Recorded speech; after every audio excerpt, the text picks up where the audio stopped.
So you're no longer the Master Chief, you're the newest member of a squad of orbital drop shock troopers. They're the mysterious soldiers with the untold tale. We talked a lot about how could we still take people out of one character, put them into the body of another character, and not confuse people. And ODST, I think, takes the lessons of Halo 2 and feels a lot more natural. You're going from one ODST to another. It's not so jarring as it was with the Chief and the Arbiter. What the hell am I supposed to do with this inside a Covenant ship? Romeo the smartass, or Mickey the kind of guy who just wants to blow shit up. Allowing the player to step into the shoes of all of these different characters in the squad makes this a game about what happens to that squad. It's hard to create not just characters, but then give them a relationship. That's even tougher.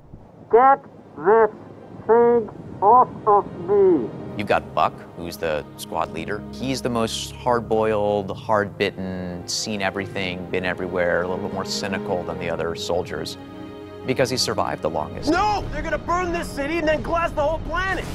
Covenant bastard! It's just like Reach all over again! Buck is the guy you want to be. You believe in him because he cares about his squad. All I care about now is getting my men out of this city.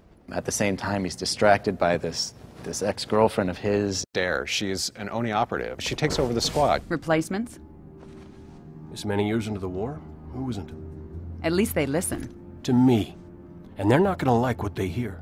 He wants to do his mission right. He wants to save his squad. And this whole time, Dare is there kind of poking him in the ribs. I never thought I'd see you again. Yeah? Well, here I am. There's something to be said about using Nathan and Trisha, who are, you know, really strong sci-fi actors. What we bring to the table is a lot of experience. A lot of spacefaring, a lot of changing trajectories, a lot of slip space ruptures. We know. Veronica definitely has balls. What was that for?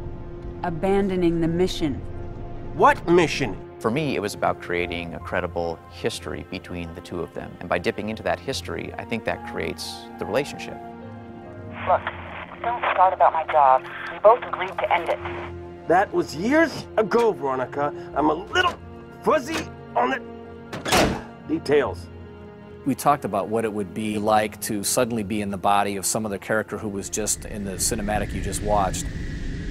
Say again, Buck. You're breaking up. I said stay put. I'm on my way. And then actually hear his voice coming out of your body. We missed our LZ. This grid is packed with Covenant. Be careful. I appreciate the concern. We call them vignettes, and they're basically the last shot of a flashback cinematic, right before you take control of Dutch or take control of Buck. And it's a shot from first person. You can see your arms, you can see the weapon that you're holding. We use it as a kind of a direction indicator or a mission indicator. The player doesn't have control of the camera yet, and the character is kind of easing him into that and leading him into where he needs to be going and what he needs to be doing. You really kind of get inside some of these characters, and I think that the vignettes helped so it wasn't quite so jarring. Mickey, you're with me.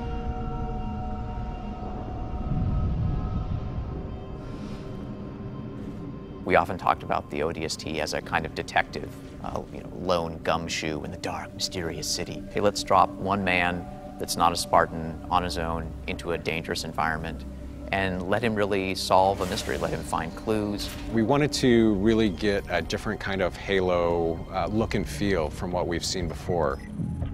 One of the cool challenges was how do we make the city of New Mombasa, in a way, a character in the game?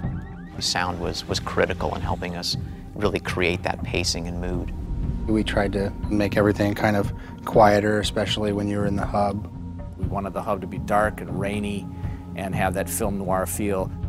There was a point halfway through the production where the programmer said, we can't implement rain in the engine. Maybe we don't actually have rain falling all over the place, but we have to have the feel of that rain is in the distance. It's raining in that environment because of the sound guys. We also switched the surface types on the ground to kind of have kind of that wet, slappy footstep. As the thing started taking a life of its own, in no way did I want to hear any Halo music reused. It really deserved to have its own flavor from beginning to end. The score that Marty wrote really lent itself to both that film noir feeling and that feeling of loneliness that you have in the hub.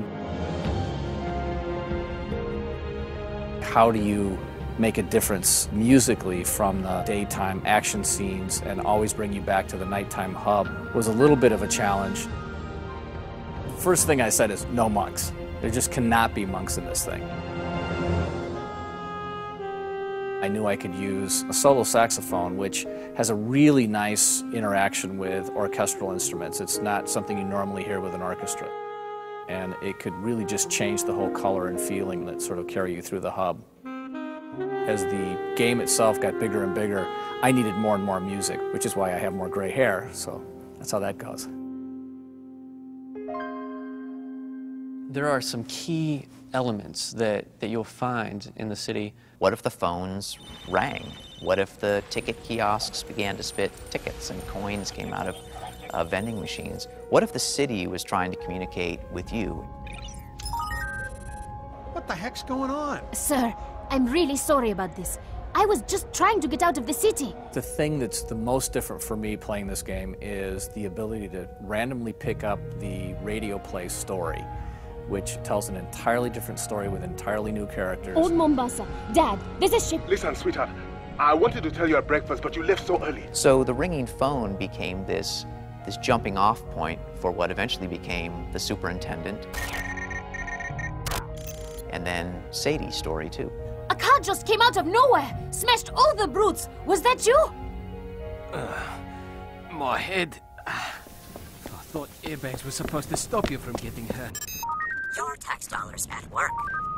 So the superintendent's tale is this really neat evolutionary piece that you follow throughout the whole game. It's a very simple story when you get down to it, but it's told in an elegant way, in a complex way. You can understand and enjoy the ODST story if you don't pick up any of the telephones ringing in the city or any of the other objects.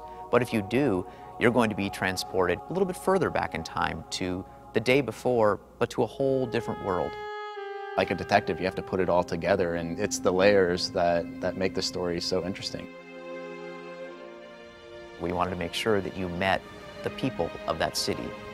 You knew the stakes, what you were fighting for.